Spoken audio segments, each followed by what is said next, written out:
When it comes to human evolution, one of the most frequently asked questions is, have we stopped evolving? Well, before I answer that for you, let me tell you that there is no way we can stop evolution. The only way to truly stop any biological organism from evolving is extinction. So the answer is no, we have not stopped evolving.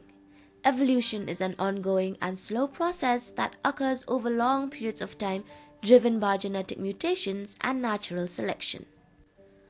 While modern humans may have different lifestyles and environments than our ancestors did, our genetic makeup is still subject to change. However, the rate of evolution may have slowed down due to factors such as advances in medicine and technology, which have reduced the impact of natural selection. For example, people with genetic disorders or diseases that would have previously prevented them from surviving and reproducing can now be treated and live long lives. This means that their genetic traits are not being removed from the gene pool as they would have been in the past. Additionally, human populations are now more interconnected than ever before, which reduces the chances of genetic diversity between populations. This can result in reduced selective pressures and slower rates of evolution.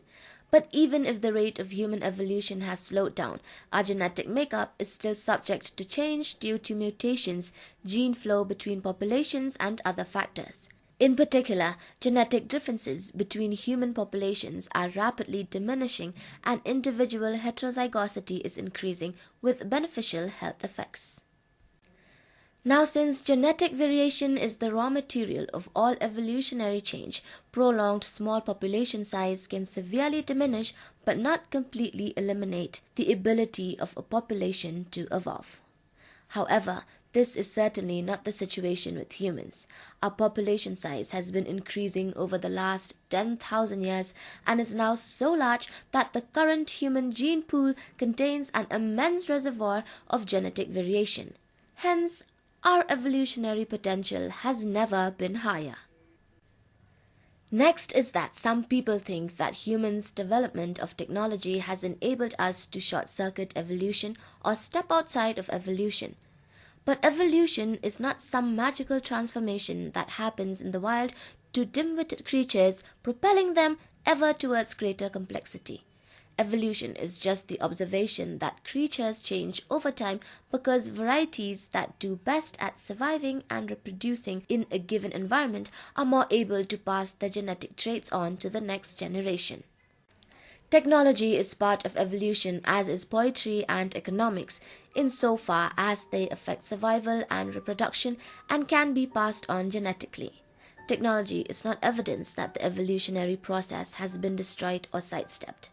Rather, technology is direct evidence that evolution is still at work.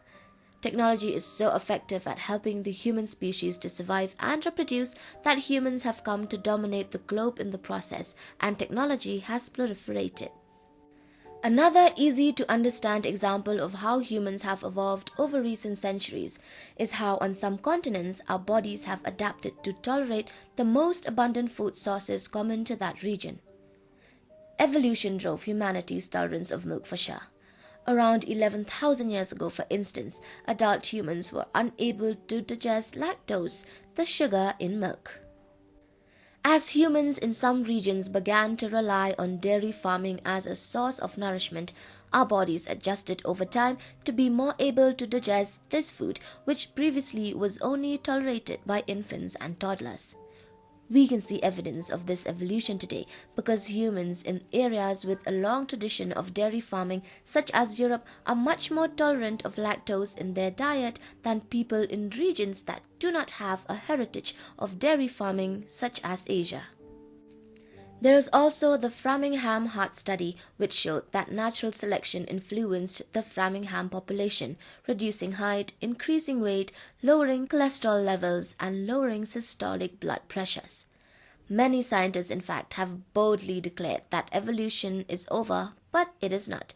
We have to be very careful here in the words we use. There are many more examples or evidences which show us that evolution is happening, like skin pigmentation, our body temperature, our bones being lighter, and some more. Briefly speaking, in 1868, a German physician published a medical manual that established 98.6 degrees Fahrenheit as the normal human temperature. Since then, 98.6 degrees has generally been accepted as the average temperature. Above that, and you have a fever. Below that, and you have hypothermia. But in January, scientists discovered that we are actually way cooler than we think. According to their study published in the journal eLife, the average temperature is much more likely to be 97.9 degrees. The team analyzed medical records from the past 200 years, which included temperature measurements. They found that averaged together, the records indicate that there has been a gradual decrease in body temperature of 0.05 degrees Fahrenheit every decade. I know if anyone says that evolution is still happening, the next question will definitely be, what will humans look like in 500 years if they are still evolving? But that is a hard thing to predict. Humans and human society are so complex at this point that you can't really pinpoint one isolated trait besides their big brains that makes them survive and reproduce better. Therefore, it is inaccurate to say that humans have stopped evolving. Overall, while the rate of human evolution may be slower than in the past, humans are still evolving and will continue to do so as long as genetic variation and selective pressures exist. As long as humans persist as a reproducing population, humans will evolve. This has been the lesson of the past 10,000 years and is certainly what we can expect to continue for as long as our species persists on this earth. This topic is one that can go on for hours, guys, but I will leave you guys here, so do tell me your thoughts and opinions in the comment section down below. Thanks for watching, and please remember to support us by liking our videos and subscribing to the channel. Till then, this is Halabella, and see you soon in our next video.